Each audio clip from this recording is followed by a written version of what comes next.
Egyptian President Abdel Fattah el-Sissi said his country needs to lower birth rates to avoid a catastrophe. He suggested that 400,000 births per year would be more sustainable than the current 2.2 million. He also objected to remarks by Egypt's Health and Population Minister that having children is a matter of complete freedom, arguing that leaving the choice up to individuals has implications for society as a whole. Sissi cited China's one-child policy as a successful strategy to curtail population growth.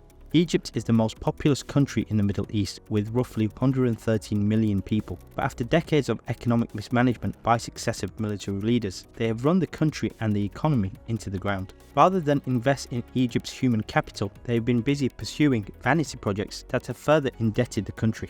In an interview with an Italian paper, Armenian Prime Minister Nikol Pashinyan said Russia had failed to ensure his country's security from an increasingly aggressive Azerbaijan, which since later 2020 has gained the upper hand in the disputed Nagorno-Karabakh region. Russia's ability to provide security in the Black Sea region is being questioned as the Ukraine war has dragged on, with the Armenian Prime Minister openly questioning Russia's ability. The Armenian Prime Minister's comments are extraordinary, especially considering Armenia has long been a close ally of Moscow and depended on her for security and economic well-being. The Armenian Prime Minister Pashinyan explained Moscow's inability to provide for Armenian security as a result of the Kremlin's preoccupation with the Ukraine war. The Prime Minister's comments show that Armenia has realized that they can no longer rely on Russia and that the Caucasian nation needs a new strategy.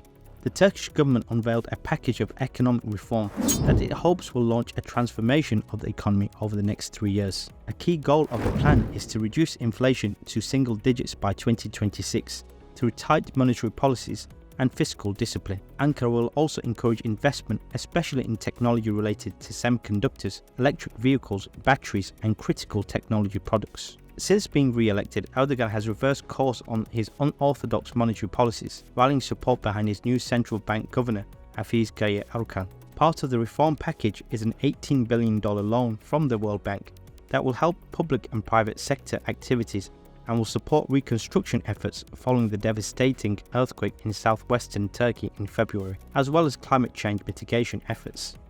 One of the reasons Turkey is in dire economic straits is due to its huge foreign borrowing.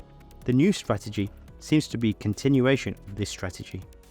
The world's most powerful leaders gathered in New Delhi at the G20, heralding the culmination of India's G20 presidency. Prime Minister Narendra Modi turned the G20 presidency into a major domestic issue by involving all of India in the preparations. Xi Jinping of China and Vladimir Putin didn't attend, which made any major alignment unlikely. The major announcements were G20 turning into G21, with the African Union being made a permanent member. US President Joe Biden announced plans to build an economic corridor linking India with the Middle East and Europe, an ambitious project aimed at fostering economic growth and political cooperation. Details were scant, but it's likely to counter China's BRI. The G20 is fast becoming a bloc that will be divided between the West and the East. That's why they were divided on how to treat Russia after its Ukraine invasion. The important aspect to look out for in the following days and weeks are insights into any sideline meetings that took place.